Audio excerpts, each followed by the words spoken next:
Hello and welcome to Talk from Superheroes. Hey everybody, I'm Andrew Robney. And I'm Diana McCullum. And you're listening to Talk from Superheroes, where every week we discuss a piece of heroic television or film. And this week on the podcast, we are gearing up for the release of the new Jurassic World. Jurassic World... And which one is that, Andrew? Dominion? I also think it's Dominion, Dominion. But I'm not 100%. Yeah. We love these movies. Yeah, we're huge fans. Yes. Huge. You know what? Jurassic Park doesn't get enough shade for also having a shit naming convention. Because like, you know, when you want to talk about like unpredictable naming convention, everyone goes for Fast and Furious. And reasonably so. They're going having fun with it. Shooting from the hip over at the Fast and Furious franchise. But even when you go back to the Jurassic Park films, it's Jurassic Park. Makes perfect sense. Good. No problem there. 100% on board. Second movie was The Lost World, Jurassic Park. Ooh, that makes me think they didn't think they were going to make more Jurassic Parks. I think so, and I think it was because The Lost World was the name of the novel, but it was like, as we've discussed before, novels, you can just name it, not the thing, but they were like, we can't have people not realize it's Jurassic Park. I guess people would have been confused by Jeff Goldblum and dinosaurs in the trailer. Oh, it's probably not related to the Jurassic Park franchise. But to give... Different dinosaur movie. to give your second movie a subtitle of its own franchise is, I think, a weird flex. And then the third one's just called Jurassic Park 3. Yeah, they just said fuck it and they went right back. And now we're in the world. And now we're in the world, which does not use numbering or a precursor : Jurassic World. Here's the thing I'm most mad about Lay it on actually Jurassic World. Not so much this one, Jurassic World Fallen Kingdom. Okay. But in Jurassic World, you're still at a park. Right. Now, as we've moved on in like 2 and 3, they are joining the world. And it seems like this next one is a world-based one. But Jurassic World is just a park, a Jurassic Park. Yeah. 2. Yeah. /7/5. And it doesn't have a precursor word that helps tell you it's a build to it, like the recent of the Apes trilogy with your Rise of the Planet of the Apes, Dawn of the Planet. Like, you know, it's to be like, we're letting you know that it's starting to rev up to the thing. Rise of Jurassic World actually kind of might have worked. Yeah, I think but like all over the map here. Jurassic Park, The Lost World : Jurassic Park. Jurassic Park 3, Jurassic World Episode 4. I don't know what you want to... Jurassic World Fallen Kingdom, which we're talking about today, and then the upcoming Jurassic World Dominion. Yeah, it is. It's not getting enough shade for this. It's getting to Fast and Furious levels, especially when you throw in 2 like that. I forgot that movie was called that. 2 is fucked. 2 is fucked. We got to agree that 2 is fucked. Then go back to Jurassic Park 3. Yeah. Hilarious, actually. Yes, very, very funny. Very good stuff. We're talking about Fallen Kingdom today. We did Jurassic World previously on the podcast, so you can find that in the archives if you want to go back and give that one a listen. Somehow we never did Fallen Kingdom. Yeah, so Fallen Kingdom just, I think it just came out during a hot month. It was a summer blockbuster movie. There was too much heat going on. We never got around to covering it. We got stuff to do. I think it came out while you were away because we did not see this movie together. We did initially. Not. I saw it with my father in New Brunswick. Lucky me. Good. I saw it twice. Real dad movie. Real dad movie energy. My dad liked it. Yeah. Of course my dad was into it. Of course he would. He probably saw Maverick this weekend. Just solid dad movies all around. He's a solid dad. But we're gonna in a little bit we're gonna get into Jurassic World: Fallen Kingdom.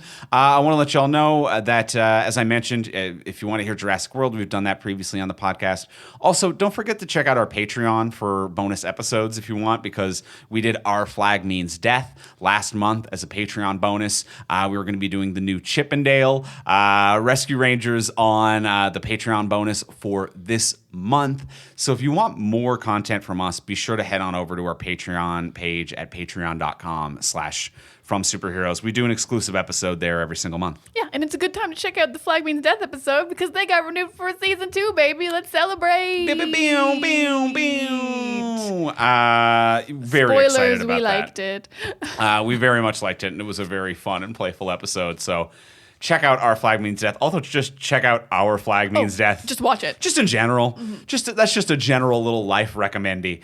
Well, before we get into today's episode, we need to thank our wonderful sponsor of today's episode. We want to thank one of our wonderful sponsors. It is our friends over at Backbone. Oh, Backbone. Backbone makes a phenomenal gaming controller that transforms your iPhone into basically a handheld console, so you can take it anywhere, you can play anywhere. If you're on the go, maybe you've only got a few minutes to spare, hop in with the Backbone, and it makes your iPhone essentially like a universal gaming essential. You can play your console games, you can connect to your Steam, your PlayStation, your Xbox.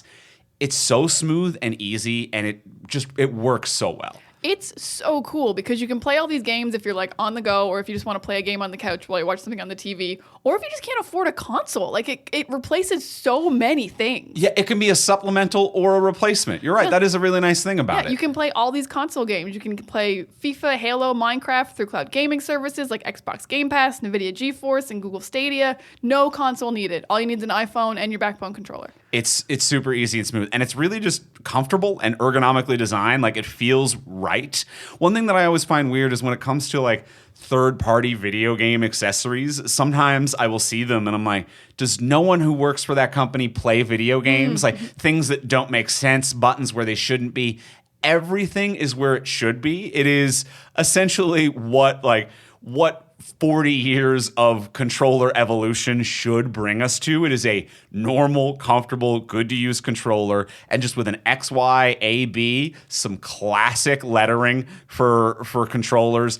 I also find that frustrating when I see like other third-party stuff, and it's like, and this button is the Upsilon button, and like, no, it's you gotta stick with the classics here, please. You're not rebuilding the wheel. You're making a supplementary, incredible addition to your gaming experience. You're supposed to help me, and that is what Backbone does. I've been using it with the PlayStation Remote Play app. I've got a PlayStation 5 now, and they've really upped the game with the new Remote Play app. So I click in the Backbone, I open up Remote Play, I'm playing Ghostwire Tokyo, just like that, as easy as can be, really smooth, really fluid, but it also connects with Steam, Xbox, whatever it is that you might be playing with. It's very simple and smooth, and you're going to want to check it out. So go to playbackbone.com/TFS now to order your Backbone until June 30th and get free access to over 350 console games and perks, including 1 month free of Xbox Game Pass Ultimate, 1 month free of Apple Arcade, 2 months free of Google Stadia Pro, and 3 months free of Discord Nitro. Find your next adventure at playbackbone.com/TFS. And thank you, Backbone, for your support and your phenomenal product. And all the free months of games. That's a lot of free games. That's tons of games. Quick dab. I did a quick dab. You couldn't see it, but I did it. You guys, he did it. I did it. Well, let's get into the episode now. Let's talk about Jurassic World Fallen Kingdom. It fell.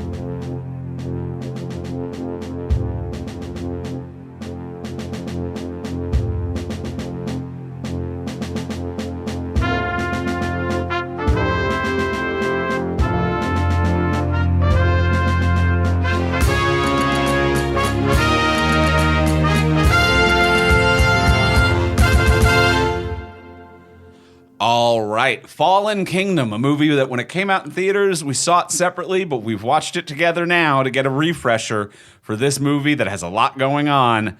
Diana, did you like it? No. But what I don't like is that I did like it when it starts. For like 35 minutes, this movie's kind of fun and good. And then when they leave the island, it's a slog and it sucks. When they're on the island and doing some stuff, it's still ridiculous, but like parts of it are fun. Chris Pratt's actually kind of funny. I hate to say it. I hate to admit that he's actually kind of funny sometimes, but he is. While they're on the island and before that, he's good. The opening sequence I actually really like. And then like when it becomes man versus man instead of man versus a dinosaur, this movie sucks. It's no fun. Like, Chris Pratt stops being funny. The action's no good. There's stuff about this little girl for forever. It's so long. Like, there's no need for it to be this long, and it's no fun anymore. And all the dinosaurs look the same. It's just, it becomes a real slog. It opens fairly strong and then really, really Fallen Kingdoms as it goes. So that's how I feel. Andrew, did you like the Fallen Kingdom? I did not like it. I found it quite boring, and I think you're maybe a little bit more generous than me. I agree with you. The beginning of this movie, I was on board with it. I don't think it was good, but up until like they get to the island, I think one of the problems of this movie is that it does a decent job of clunky movie setup of a ridiculous plot device. But it keeps dropping plots, and every 30 minutes, the movie does a new, equally contrived setup of a ridiculous plot device. And so the first like 20, 30 minutes of this movie, it's like, here's some news clips. Here's what's going on with the discussion about the dinosaur rights and whether or not we should save them. And do we Here's a T-Rex in court. What are the moral complications of dinosaurs? Do we save them? Do we not? It's this big setup, and then it's like, we're gonna save them, but it's illegal to save them, and we need this lady because we need her handprint, and she needs Chris Pratt for some reason. And it's all very awkward and contrived, but they do their best to inject a bit of charm and personality into it. And we get to the island, and it's like, okay, here's the movie. Here we fucking go. And then every 10 minutes after that, they're like, okay, we need to start. We need to start again. Now there's a hunter guy. So there's a hunter guy, and we've got a shit. Every 10, 15 minutes, they're resetting and laying new awkward exposition. So I wouldn't go as far as you to say that like I liked the first section, but the first section was good enough that I was like, I'm tolerating all of this to get to the meat, and it never gets to the meat. It's all bone. It's all bone. It's all gristle. It's just the not fat, even bone. Not even bone. Some people like gristle. Some people do but like this gristle. movie, you're exactly right about too many plots. Because first it's save the dinosaurs. Then it's they're being betrayed and they just want to kidnap Blue. Then for like 10 minutes, it's an escape lava movie. It's just a natural disaster film for a few minutes. Then it's like a hiding film. Then it's a medical one. Then it's about cloning. Then it's about an auction. And then it's about, do we kill the dinosaurs again or do we let them live again? A thing we talked about in the beginning. And I guess the answer is we always let them live. There is like 18 plots in this movie. Yeah. And it's too many plots. Way too many plots. And one or two of them militarizing the dinosaurs again. The black market auction of like designer pets and / weapons. And is this a world without tanks? Like, do guns not exist in this world? Drones? Like, who needs a dinosaur to fight a war? The line that killed me is when the guy is talking about like how valuable it's going to be to have trained dinosaurs. And he's like, we've always used animal in warfare. Horses, elephants. And like that, you're done, huh? And I'm like, yeah, it's been a minute for a fucking reason. Like, we can train tigers, which are also lethal. Pretty cool. We don't use them in warfare, for many reasons. And even when it gets to the point, jumping way ahead, where he's like, we've trained them so you can use a laser targeting system to target, and then it will attack it. And then a guy holding a gun points a laser at someone, and the dinosaur wants to attack that person. And we already have a weapon that's particularly good at that. And in that scenario, it is the henchman holding a gun. It's not about precision. It's about really fucking up a dude, Andrew. It's not just to kill someone, because then you would use a satellite or a drone or a man with a gun. Yeah. But if you really want to fuck up someone's day, you send an Endoraptor after them. And don't get me wrong, I know that there would be an underground black market for these. It would be as pets, and it would just be rich people showing off more than it would be like designer weapons or whatever. It would absolutely be pets. They would each all start their own little private island of their own dinosaurs. Like, that's all that would happen. But like the militarization thing, I just can't get over, because the other thing they say is like, Blue's been trained. She can understand things and she can take commands. And I'm like, you know what? Apes and gorillas also know sign language and can fully speak to us, and they don't want to fight a war. We don't send them into battle because they're like, no, give me a banana. I'm not doing it. No thanks. When you get to that level of sentience, you just say no. Yeah, you don't. You question things. You need to have a certain relationship to follow orders. And gorillas are really strong, and we haven't militarized them. We have not. And So I'm also, gonna throw that out shaped there. somewhat like us, we could put armor on them. Gorillas are ready. And also, this movie exists in the exact, whatever the opposite of a sweet spot is, in the slump, in a perfect slump. In a fallen kingdom. In a fallen kingdom of where all of the money that they talk about is simultaneously too much money and not enough at the same time. It exists in the most unbelievable, shitty amount of money. Like when they're doing the auction and they're like, this is an awesome dinosaur that you could use to kill. And before they get to the big one, they're like, the auction goes for like 4 or 5 million. And I'm like, you made that money off of a functional park. Like for you to want to break bad, you need to make more money than you would running a legitimate business to convert from a legitimate business person to an evil mastermind. Also, I looked it up. You can buy tanks for $4 million. Buy a tank, my dudes. So when they're like, you'll have a killing machine for $4 million, for $4 million, I could get it. You can get a tank and vaporize the room that the dinosaur's in because it's a tank. But wouldn't you like an animal that you have to like pay to house and feed and could kill you in transit? No. No? You don't want that? You're absolutely right about the amounts of money, though, because in the world, we've established comedic amounts of money via the Austin Powers movies. Yeah. 1 million is far too little. Yeah. 100 million is a good amount, and 1 billion's a lot. Yes. These guys get to 44 million. The exact in between of 1 million and 100 million. That's how high the auction gets to. So they have done not a lot of money. Like that house looks like it costs 44 million. They're on a sprawling acreage of an estate where like hundreds of private black market auction people have arrived at. It's giant. Oh, like the thing that kills me when Dr. Wu, shout out to BD Wong, the secret Jurassic Park / world legend, constantly popping back.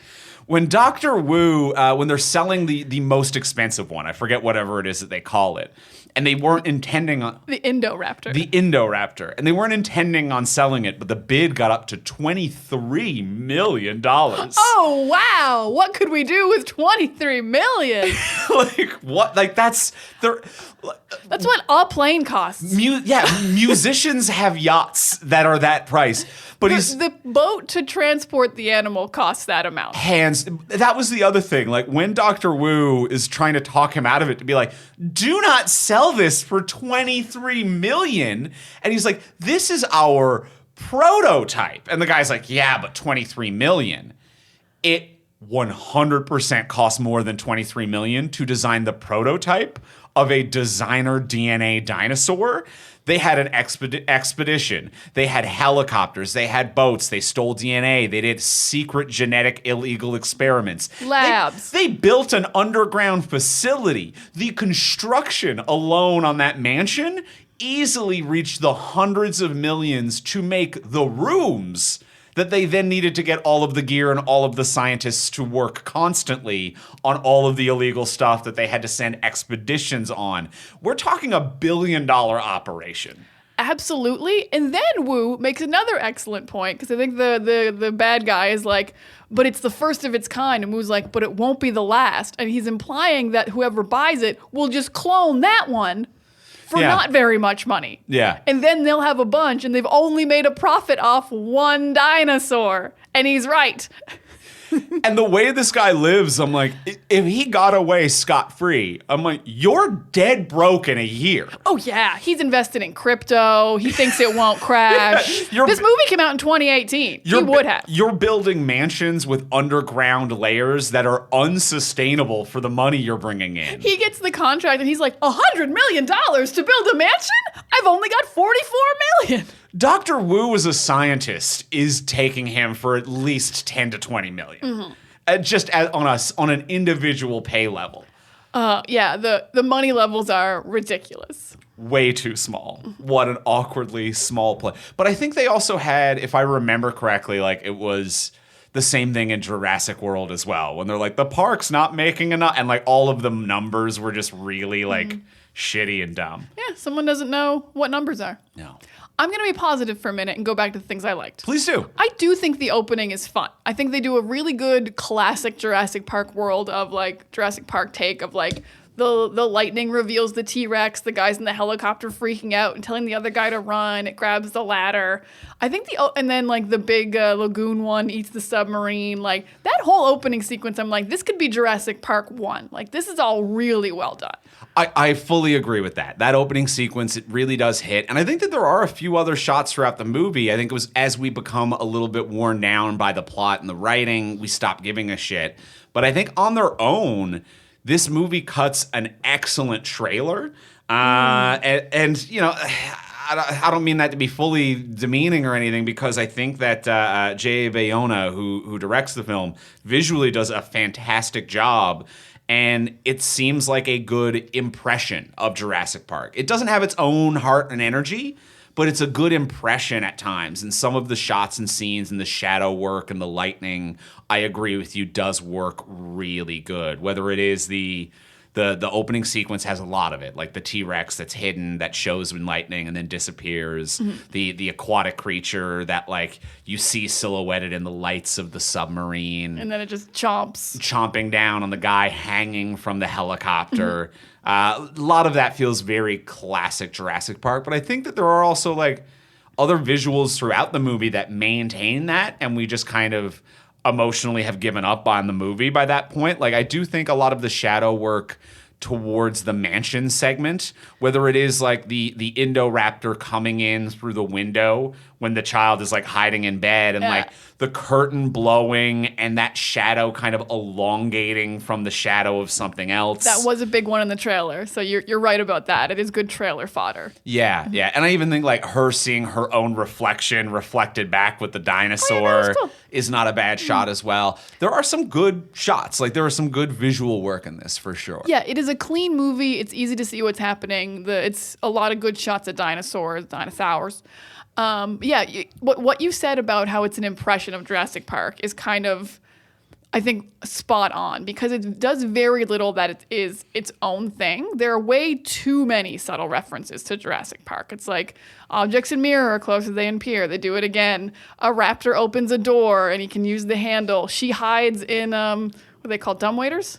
Yeah. Like they do in the first movie. There's a part where you hang from the ceiling like the hacker girl does in the first one. There's just like so many references to one that are all very subtle, but it's like, be your own thing. Like, what's your thing? The only really like iconic thing that I liked like on its own in this movie was when the T-Rex is roaring at the lion at the very end. The very last shot of this movie is super cute and funny, and I think like kind of iconic in its own right.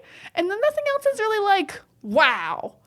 Yeah. There's a lot of shots that they think are that just aren't earned. Like I think the two T-Rexes in front of the exploding volcano is like they want that to be the shot. Yeah. And it should be, but it's just so early in the movie. And I think that like I think it's like a brontosaurus or whatever in the smoke plume as they're floating away from the island. That was too sad. It was sad and heartbreaking. But it was beautiful. I would say that is actually like, when the animals are suffering, it is very brutal, but it's the closest that this movie comes to having heart. And I actually do feel something for the animals. And it doesn't linger on that, though. I don't think it knows that that's where the heart and meaning of this movie is. But I do feel something in those scenes. Yeah, in the scenes where like they're like running off the cliff and straight into the water, that's heartbreaking. Yeah, and then just on the docks when you just hear them all crying and the smoke just overtakes them. That is very upsetting. It's a kind of moment where you're sitting there like, dinosaurs aren't real. These are just CG animals. No dinosaurs were harmed in the making of this movie. Okay, moving on. Let's go steal a truck. Okay, you just kind of got to shake it off and be like, no, they're not real. Dinosaurs aren't real. And I think that like that sequence of the running away from the volcano and then followed by like the tragedy of the, pseudo extinction, I guess, they're taken away to the mainland and they survive and there's another movie and all of this. They're also all just clowns. You can make new ones. Yeah. So the pseudo extinction, I'll call it, of them. But that sequence of the running downhill, getting in the tour vehicle, rolling that down, jumping off the cliff. I think that is the sequence that comes the closest to getting Jurassic Park, where it is this combination of a fun action adventure sequence where it's like, run, things are happening, we've got to keep going, the energy is up, the tension is high, with this also combination of like wonder and fear where it's like, wow, look at this, holy shit, run, but also look at that. And then followed by like a somber moment of reflection of like, what have we done? And that feels very to the heart and core of Jurassic Park. And that sequence is what does it. I 100% agree. This is what I meant about how the movie goes downhill the second they leave the island. Like that whole sequence is great. It's like survival plus problem solving when they're drowning in the water. It's kind of classic Jurassic Park in that way. It's fun up until that point. That also includes a couple more positives. It also includes the sequence where Chris Pratt's been paralyzed and is trying to roll away from lava. And it's the only big laugh in the movie, I think. Yeah. It's very funny. I hate complimenting Chris Pratt, but it's really funny. He does good physical comedy there. Yeah, I want to dislike Chris Pratt. It's weird actually kind of seeing the progression of Chris Pratt's career and kind of like going back to this now. In the sense that I feel like in first Jurassic World and in this one, that there has been a problem with Pratt's career kind of going forward. And obviously there is the problem of Chris Pratt as a human being constantly being a doofus. But doofus is the perfect word to describe Chris Pratt. Doofus, yeah. So, he's not doing himself any favors with his human persona. But with his career and with his casting, it seems like with like Guardians 1 to Guardians 2 and Avengers and then also like the Tomorrow War and he's being executive producer on stuff, he has shifted into not the comedic action hero anymore. Like he's gotten too confident as a human being and he's playing like I'm dramatic and cool action hero. And that just doesn't work for him. It didn't work in Tomorrow War. It doesn't work in Guardians 2 or Avengers. He's not the like, I'm troubled and dramatic and also I'm super cool and amazing. He is the guy from Parks and Rec who should be like a little bit jokey and insecure. And he is that in this movie. And that is, I think, the sweet spot for what he should be cast for. And slowly he's been getting cast out of that into like Tom Cruise adjacent, like young Tom Cruise. Like this is just a straightforward action star. And it's like, that's not who he is. No, he's here to be comedic. Yeah, he started with comedy. And there are a lot of comedians who want to prove that they can also do drama. But most of those comedians can do drama. Yeah. And Chris Pratt's can't. Not good at it. No, and there's not that much drama in this. He's good at the comedy parts. And yeah, there's a way to do comedy and action in several different ways. There is like, I am actually an idiot and have no self-confidence. Or there's kind of a disarming comedy, which I think he does a few times in this. Like, I really like, did you bring beer or do we gotta go somewhere? Is a wonderful line. It's delivered incredibly, and it's not really like self-conscious. It's putting someone else into a self-conscious place of like, did you plan what we're going to do? Yeah. Did you think ahead? While also being a joke that sets up that there will be a scene transition, so it's less jarring when they jump to a bar. But it still feels like an ad-lib, so I don't know if he made that up or if it was in the script, but it's a very organic delivery. Yeah, and he's very good at that. And then for some reason, like, I don't know if it's all the plot or if it's because this movie focuses on the little girls so much, as soon as they leave the island, he doesn't make another joke. Yeah. There's not a single moment of levity after that. It's just straightforward action or hiding or whispering.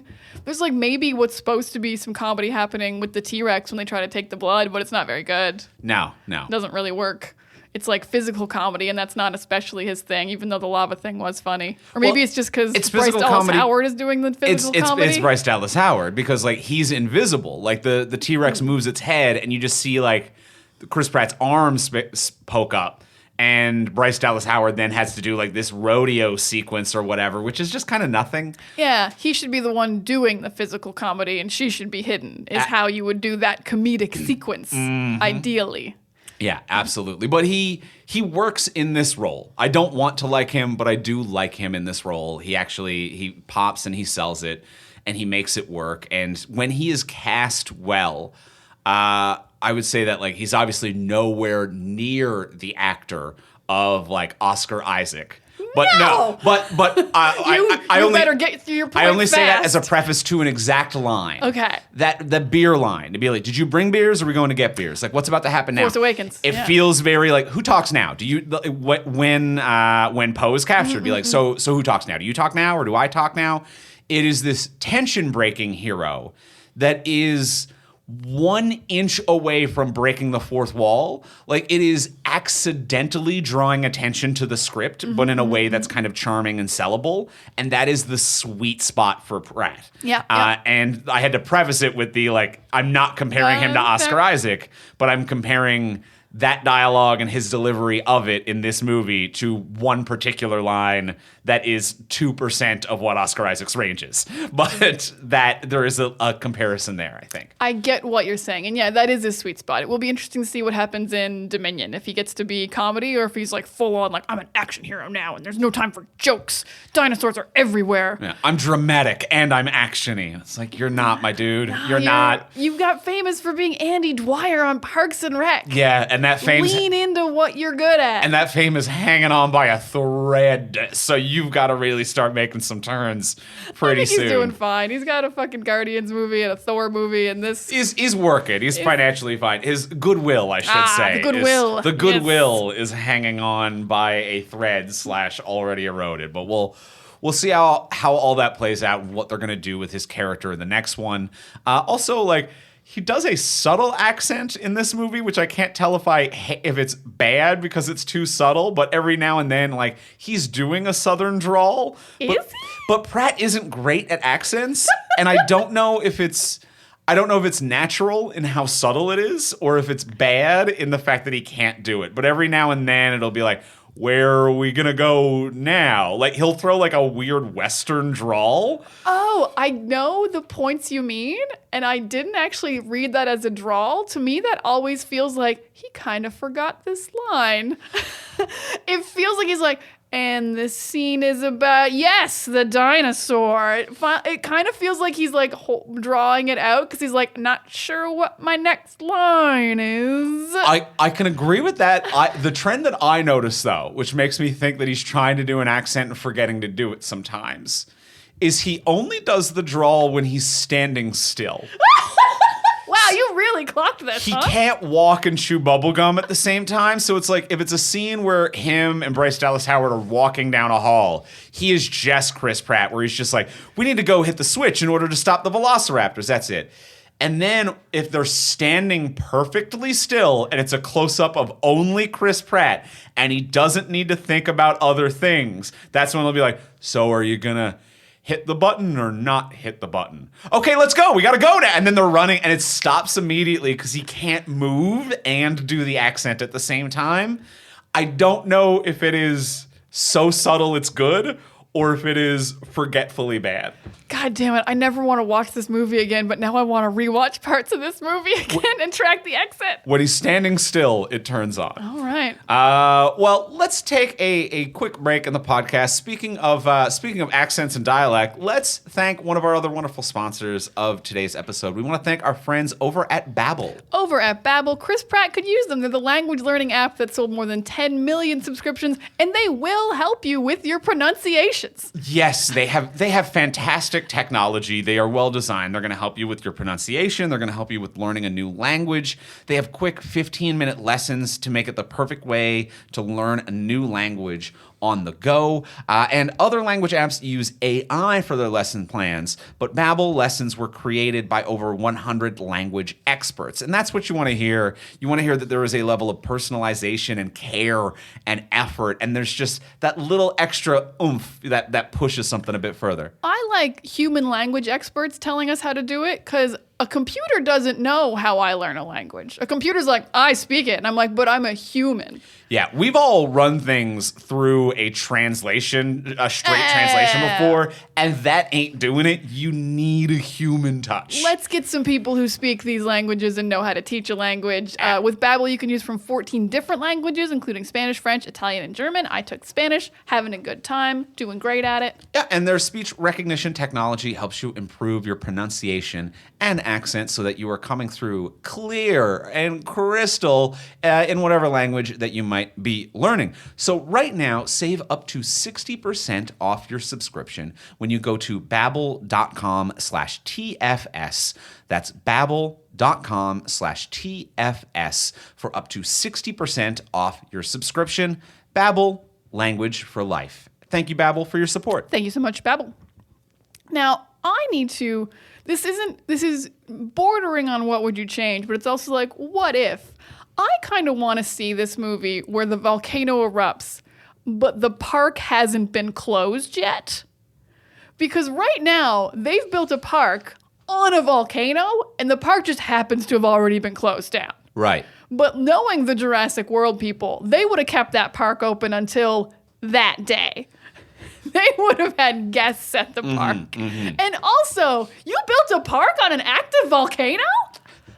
What the fuck? I think it wasn't active at the time, and this is the backup island. So we're already on like the third tier of backup at this I'm point. sorry. Are we that low on islands that we couldn't find one that wasn't a volcano Apparently to put our we are. billion-dollar investment on? Apparently we are. We're low on volcanoes. I think this is the...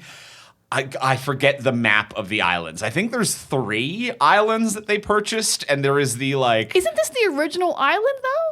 I can't remember. I think it is. I think this is like OG Island, because like the Jeep they find in the forest is supposed to be like the one from the first movie. Oh, okay. I would have This is what the IMDb trivia told me. I would have to discuss it with like a Jurassic World head. I would have to like, this is something to like bring up with Craig Fay, with our friend Craig Fay. With our Rexies. To be like, hey, which Isla is it? To break it down as to what's going on. But I think there's a few different islands, and yes, volcano was a poor choice. It's so funny to me, the idea that they were like the most expensive thing in the world. Like Disneyland built on a volcano. You wouldn't. It's an added sense of danger. You find a nice open field, flat, no volcanoes. You build your park there. Understood. I'm in awe. Like, they're lucky that like the park was closed.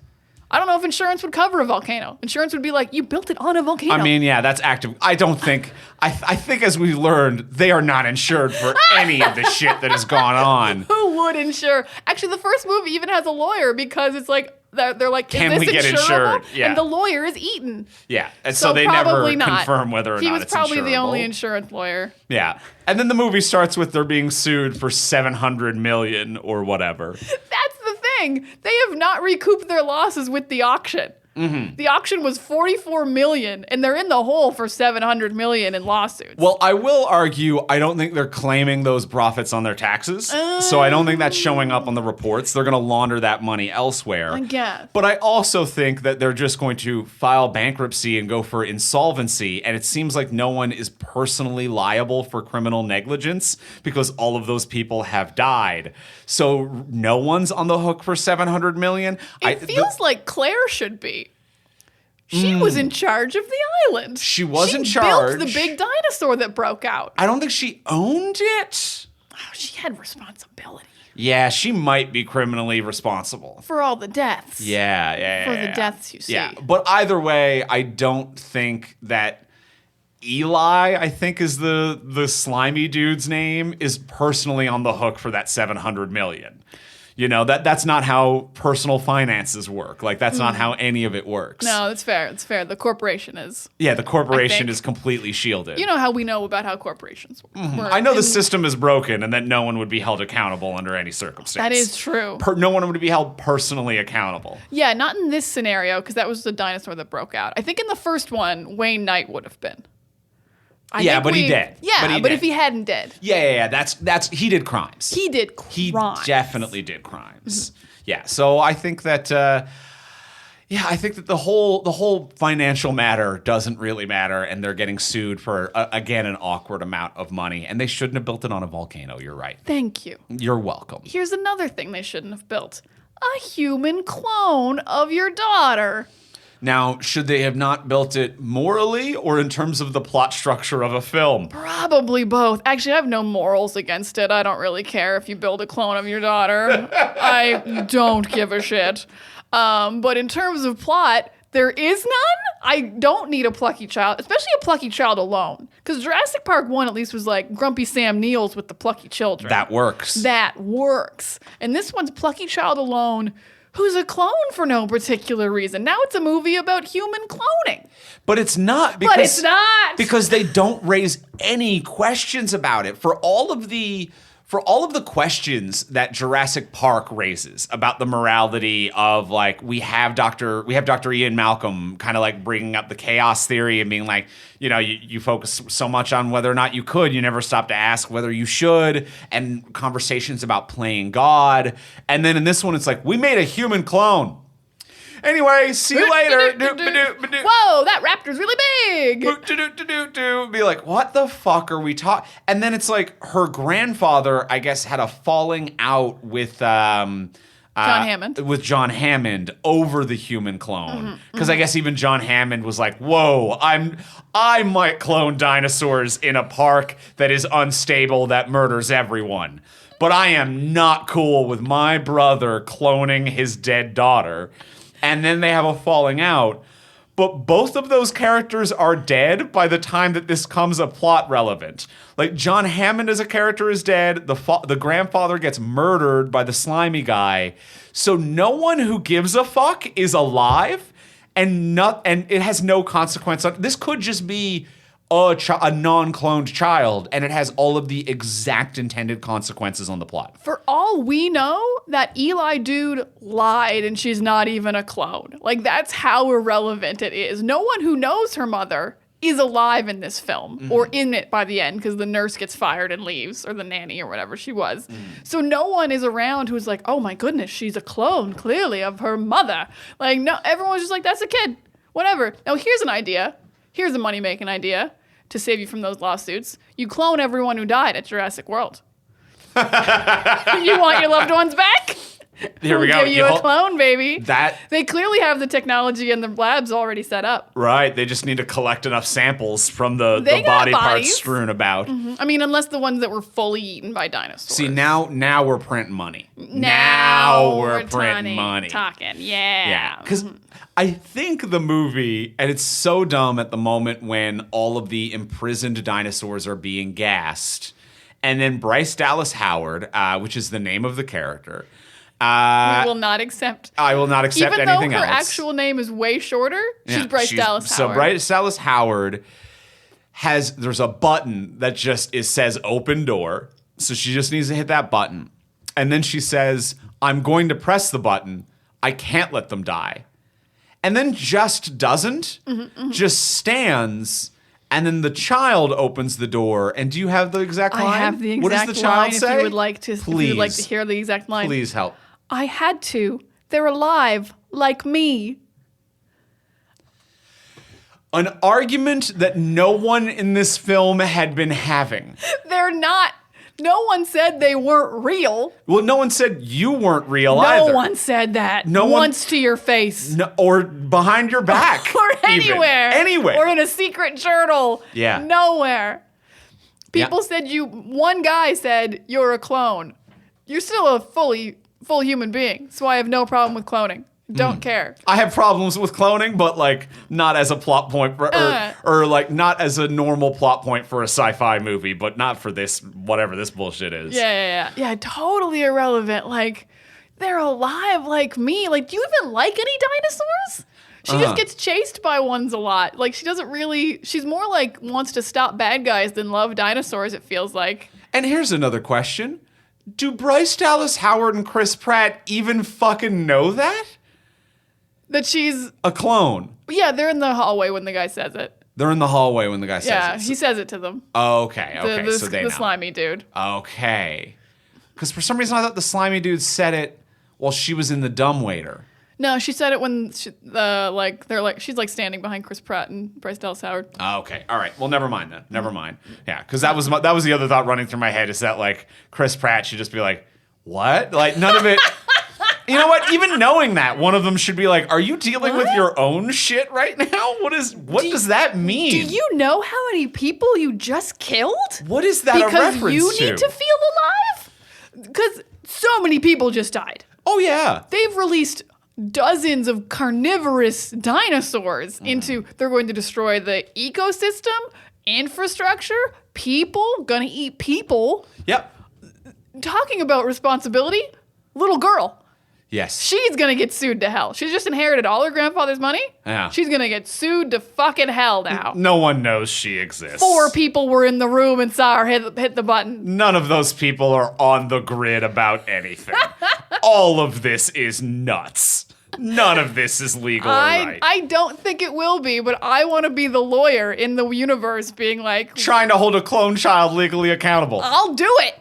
Don't you try and stop me. The pretty insane take from Diana to sue the child, the kidnapped child. She released for monsters pushing the into door the world. open button. Willingly, knowingly released them into the world with a minute to think about it. Versus the company and people that have hired helicopters and airplanes and boats. I just like that I can really pinpoint the responsibility of this one. Okay, fair enough. Onto this child. On her, I think that Bryce Dallas Howard would have pushed the button because she said she was going to. She walked away and realized she couldn't. It would kill too many people. I guess was the implication. Yeah, I there? think that's all that happened. Because it is just weird to say something and then have your character do the opposite to let another character do the thing that the first character said they're going to do. It's not great. It's not great writing. No. It's pretty sloppy writing. Yeah, we'd left the island by then. So the writing got sloppy after we left the island for some reason. I mean, the writing was... The scenes on the island were better. Yeah. The writing was still a kind of sloppy. Like some good character quips and stuff like that. But let me take a moment to please just poke some more plot holes in this movie because it is insane how not thought out it is. It's leaking so fast, this movie. It is. The clone daughter obviously makes no sense. We've just broken that down. It's completely unnecessary. It makes no sense at all.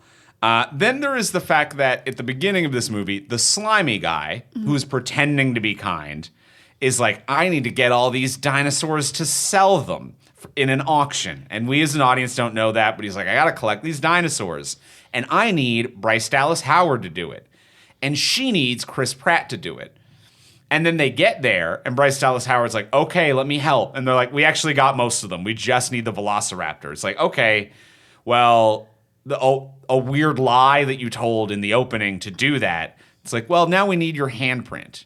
And they get it because I guess no one else was authorized to use their own company's computers. I like that there is literally no password option for Jurassic World. It is handprint or you're never getting into the computer. And it's insane. There's always a password. And the company that clones people cannot figure out a way to recreate her handprint. They just can't do it. Or just bring a hacker. Like the Justice Smith just hacks everything this whole movie for the first half. Well, and also there is a third unseen hacker off camera. Oh, yes. Because she uses her handprint and she's like, okay. So, and like even she's confused. She's like, you've got all the other dinosaurs. Okay, Blue is here. And then the hunter guy's like, thanks, great. Bye. And then leaves. They get locked out of the computer and the doors close and they get left to die because I guess someone else is in the system. You're right. They never show that second hacker. There is definitely a second hacker on the grassy knoll somewhere who works for the slimy dude. Who's got Wi-Fi somehow. And who has the ability to override all of the island security measures, which means that why did they need her handprint? And she's like, well, I'm going to need Chris Pratt. and brings him along, who's tranked and left to die immediately because literally no one needed him under any circumstance. So why did we do any of this?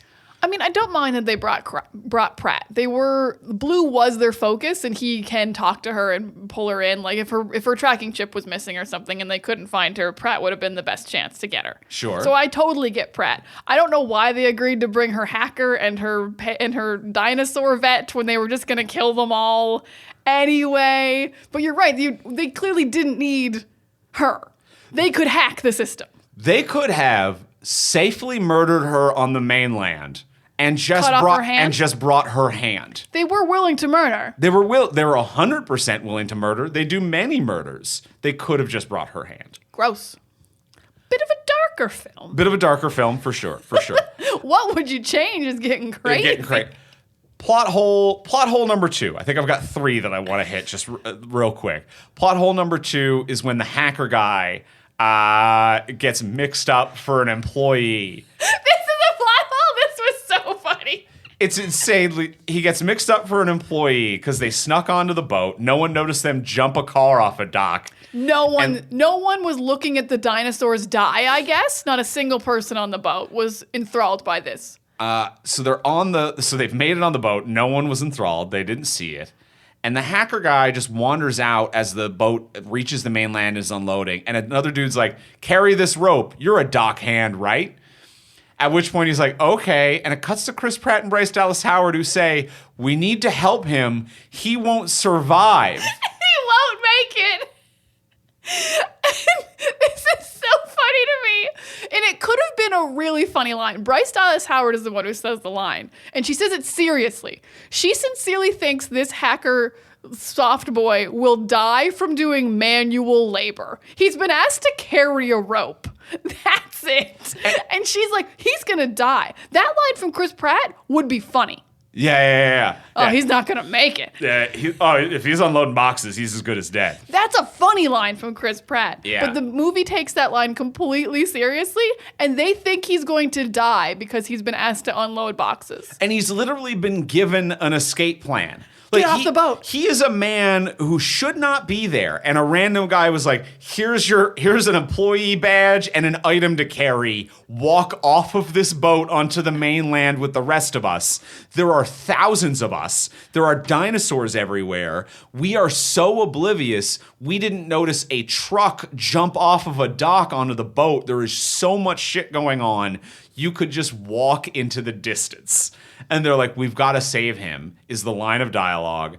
And they never do and just bump into him later. They just give up on this dude. They abandoned this man so hard. He had to just keep going. He eventually gets promoted up to the lab.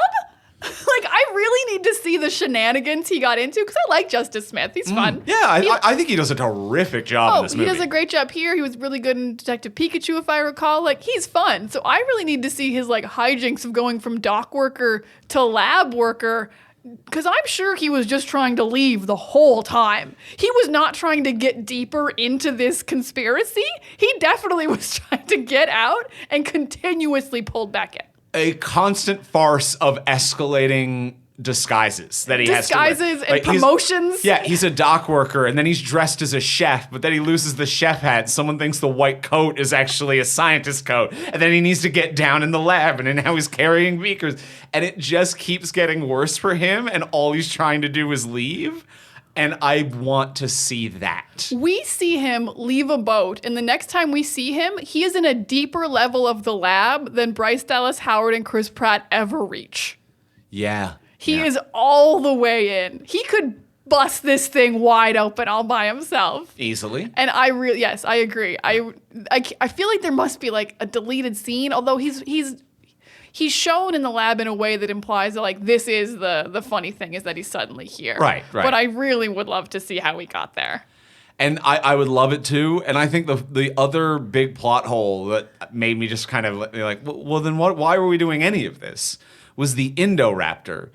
So the whole thing with the Indoraptor is they're like, we took the DNA out of the tooth of like the giant thing from the last movie. The thing that was bigger than the T-Rex, I'm pretty sure. Mm-hmm. So we took the DNA of that and combined it with the DNA of Blue to make an ultra predator that is trainable. And they're like, but we need to capture Blue because we need Blue's psychological conditioning so that the Indoraptor thinks Blue is its mother so that we can train the Indoraptor. Otherwise, the Indoraptor is not trainable.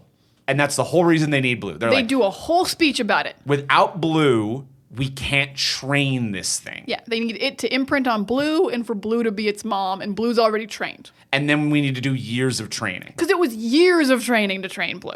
And then we cut to the auction, and the Indoraptor is fully trained already. GPS, lasers, it's fully kitted out. It mentally. smells lasers, and it attacks what it is the most trained any dinosaur has ever been.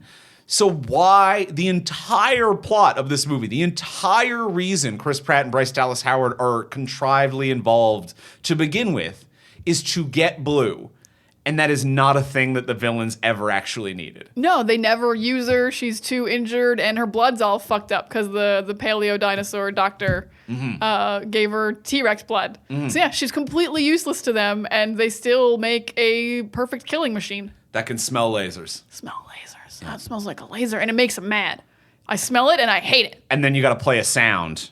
Do you have to play? Oh yeah, you do have to play the sound. The laser tags the target, and then the sound activates the kill thing. So you still need to be within visible and audible distance. You still have to be in a place where you could just kill whoever you're trying to kill. Absolutely, and they have you can laser tag things and just drop bombs on them with drones. It's not a good thing. No, I am it's not. bad. It's a very bad thing that occurs.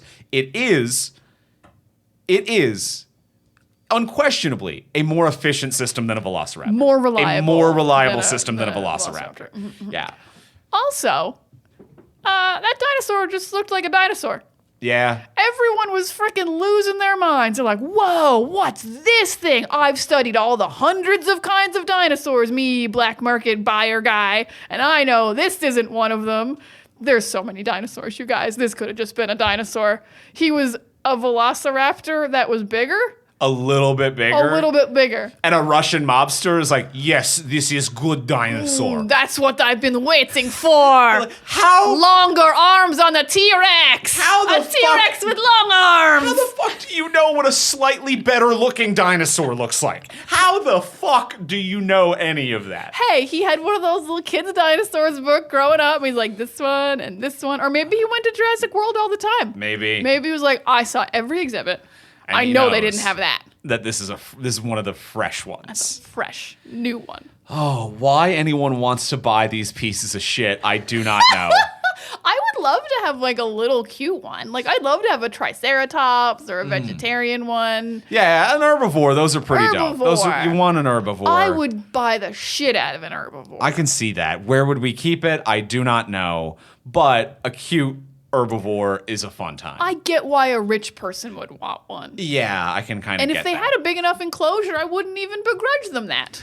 They'd be like, you're doing us a favor, maybe, by keeping these alive, depending on what your position on the ethics of cloning an extinct species are. Fair enough. So yes. Dependent on that, then maybe.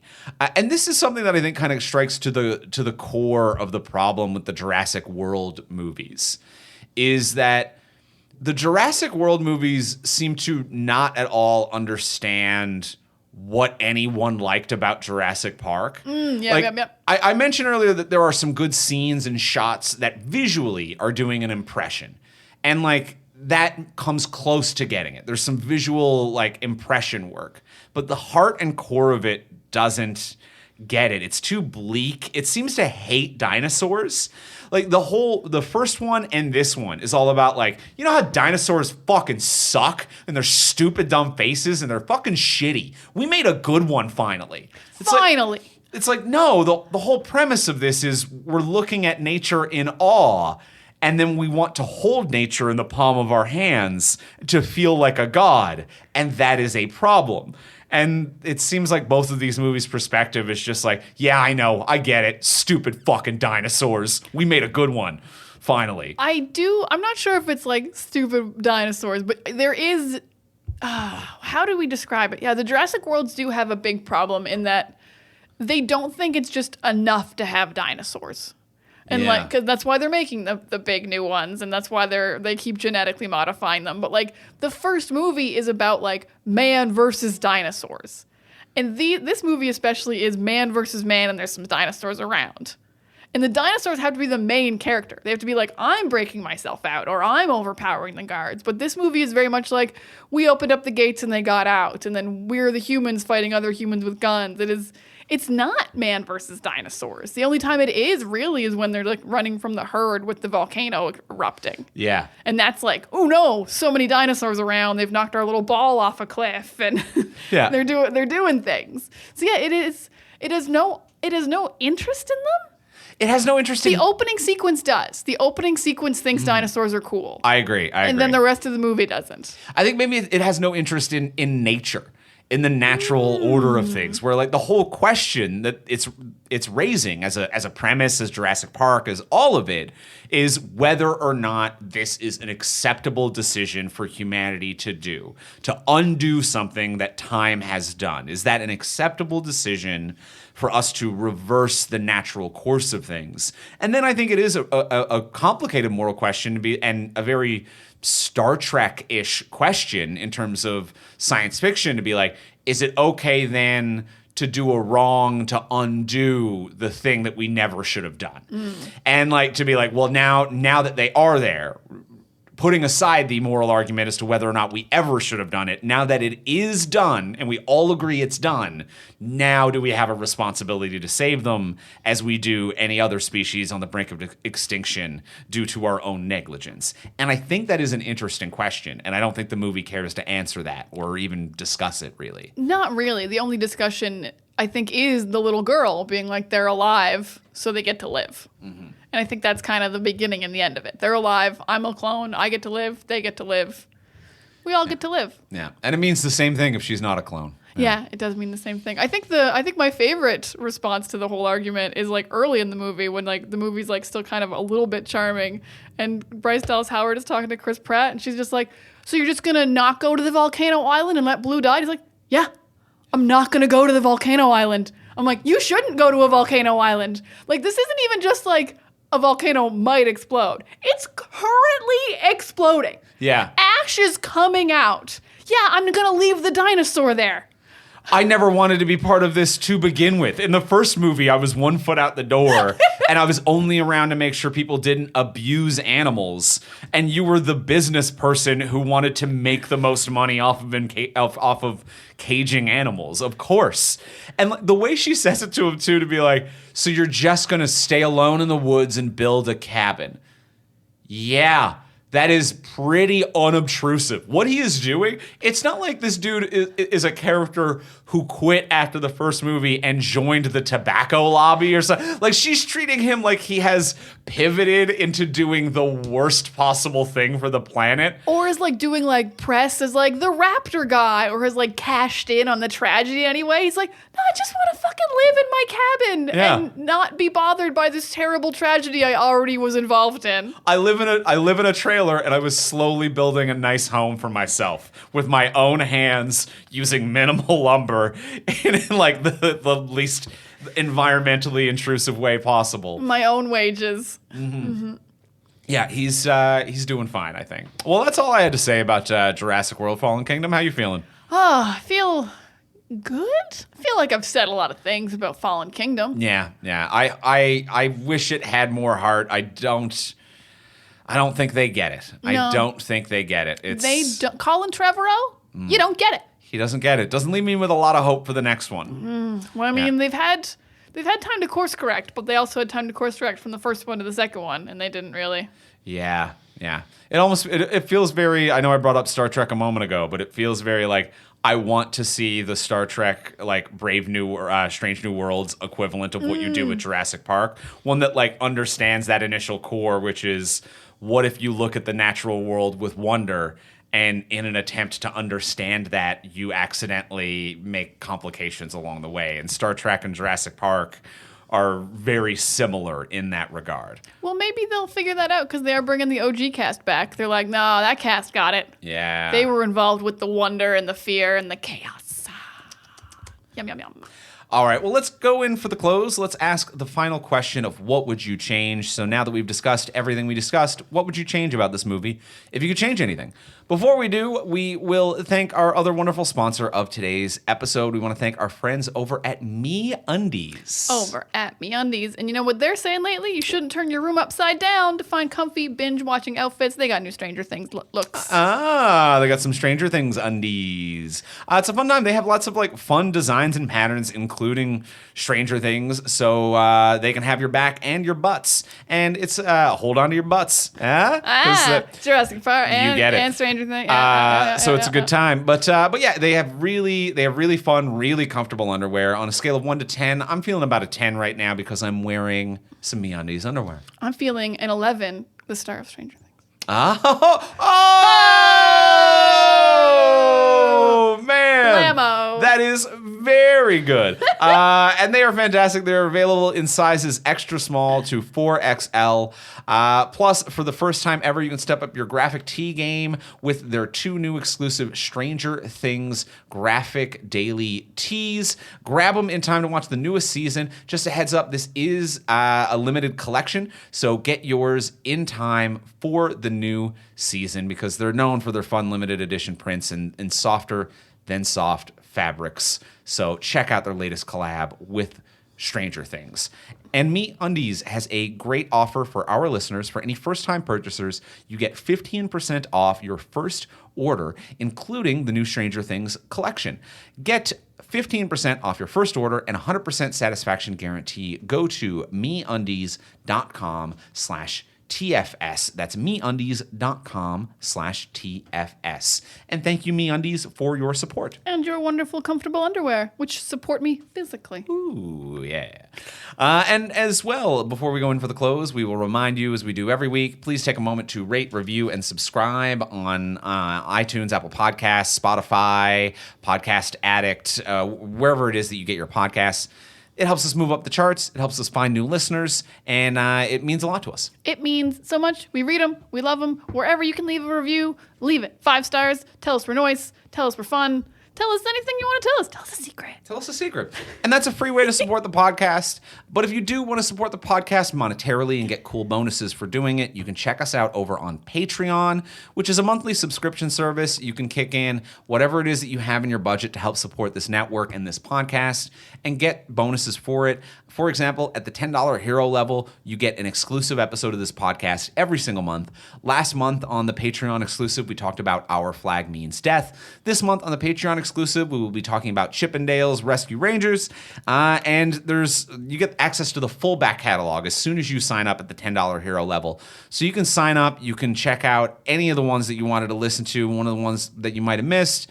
And if it's not in the budget next month, you can cancel, change, do whatever it is that you need to do. Take care of yourself. But there's cool bonuses awaiting if you want it. Yeah, all the old episodes are things we never cover on the regular podcast, and they're ad-free. And new patrons get a fun nickname, and it's more fun than it sounds, you guys. It is a lot of fun getting a goes nickname. wild. Diana carefully chooses a nickname for you. Carefully curated every single week. So check out our Patreon page over at patreon.com/fromsuperheroes. That's patreon.com/fromsuperheroes. And now let's go in for the close. Let's ask the final question of what would you change, Diana? What would you change? My change is that this movie never leaves the island. So in my version of this movie, the island's quite big and the volcano is erupting, but there's like a second mountain range. And if you get on the other side of it, there's no lava and there's like very little soot and stuff. So they're not trying to get the dinosaurs off the island. They're just trying to corral them to the other side. So, but what they need Blue for is she's the only one who's trained and she can get the other raptors to do what she wants. And she's going to help them corral dinosaurs like to the other side to save them. So it's just a big like adventure on the island. It's basically the whole thing with the ball and the herds, but for an hour and a half. Now, while they're doing this, there will be like one boat that's there to steal dinosaurs, and they will have conflict with these people. Those people will mostly be the ones who dies, the people trying to steal dinosaurs. But mostly it's just going to be about like adventures at the park. Like you're trying to get over fences, you're trying to work systems that are broken because the park's been closed down for 3 years. You're trying to move these dinosaurs, but they're still going to be here, and they're not going to have any clone children or auctions or someone's going to try to be doing an auction, but they're going to fail. The dinosaurs don't leave. They're here on the Fallen Kingdom. So yeah, I'm just going to have fun on the island. I think this movie is its best at the island, and I don't think you should leave it. I think all Jurassic Parks should be at parks. That's my big change. You're just gonna a huge overhaul. They just never leave the island. Yeah, you're really winning me over. I'm cutting with this. I love all this. of this. We're just moving dinosaurs, and like everything can go wrong, but like you can also just save them. Like they will just be saved, and that's gonna feel nice. And you won't save all of them, and that'll be sad, but you will save a bunch of them, and that'll be nice. And they'll just get to live on the other side of the island. It's like the Secret of Nim when you got to move to the Lee of the Stone thing. I like that. Just like, because even with the shape of the island, it's like there's like a natural lagoon or something. If they like, it's a big island. If there was a way to get them away from the volcano, I could really get on board with that. And you're right, the best stuff does happen on the island. What you're propositioning is also like, what this movie kind of unintentionally is in the beginning with like a slight tweak is the Lost World. Jurassic Park, which is preservationist. Why did they go back in the second one?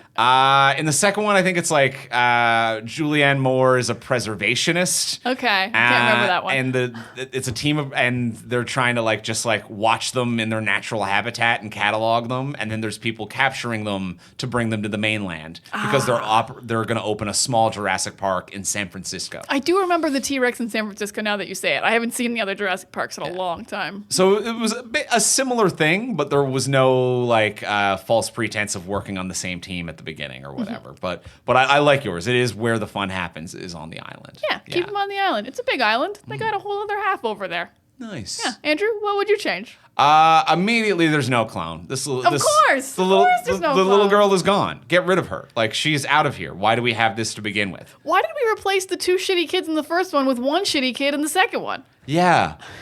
What happened there? Where are the kids from the first one? And also, we need to streamline the slimy dude ratio we have going on here. Because we've got old dying slimy dude. His live-in nurse/nanny/child au pair, she's gone. She has too much screen time for some reason. And I think she is only there to explain the weird accent that the kid has, which I don't understand at all. So we've got like a grandfather clone. All gone. It is, I think it should be in the plethora of lawsuits that they have happened. They have filed for bankruptcy, and this company is now completely dissolved. And I think that individual pieces are being auctioned off as a company. So I wouldn't mind that like the government is collecting these samples to be like, we are selling it off to pay the debt collectors. Like there is someone as a collection agency who is collecting and paying these off. It's equally evil to be auctioning off these things, but they are technically corporate assets that can be used in a liquidation sale to pay off the lawsuits and shit like that. So I think that would be a better way to do it. Instead of having like a weird family, my brother I don't talk to as a clone granddaughter who has an au pair and a weird employee who's taking over the company. It is just debt collectors. And an evil auctioneer who comes halfway through. Another weird plot change with the evil auctioneer. And yeah, it is just weird debt collection. And they're just selling it off to the highest bidder to pay off their fees. I can get behind that. And we're just messing up the auction. Yeah. Cool. Easy. Straightforward. Fun. Yeah. And then I think it also adds like a moral complication for Bryce Dallas Howard's character to be like, do we save these? And like, there's a bunch of people suing us who actually want retribution for their dead family members. And the only way to pay that is to capture and sell these creatures. Who I already profited off of in my previous life working at the park. So I profited off them previously, murdered their family members, and are now denying these people financial retribution for the hardships that I've collected them. But do these animals deserve their freedom and life? I think that adds an actual moral quandary for the characters to deal with. Yeah. And it's all on the island. Excellent. We've Love done it. I love it. Yours is way better than mine, but I love it. No, as long as there's no clone child. There's no clone. Get that child out of here. Excellent. We both made a good movie. Excellent. Well, we will be back next week to talk about the new one, Jurassic World Dominion. In the meantime, if you want more of this podcast, you can check out our Patreon page. Our Patreon exclusive episode this month will be on Chippendale's Rescue Rangers. So head to patreon.com/FromSuperheroes if you want more exclusive bonus episodes of the podcast. In the meantime, if you want to get a hold of us, you can reach me online at Ivimey, Ivimey. You can reach me at Words of Diana. And you can reach both of us at From Superheroes. And we'll talk to y'all next week. Bye.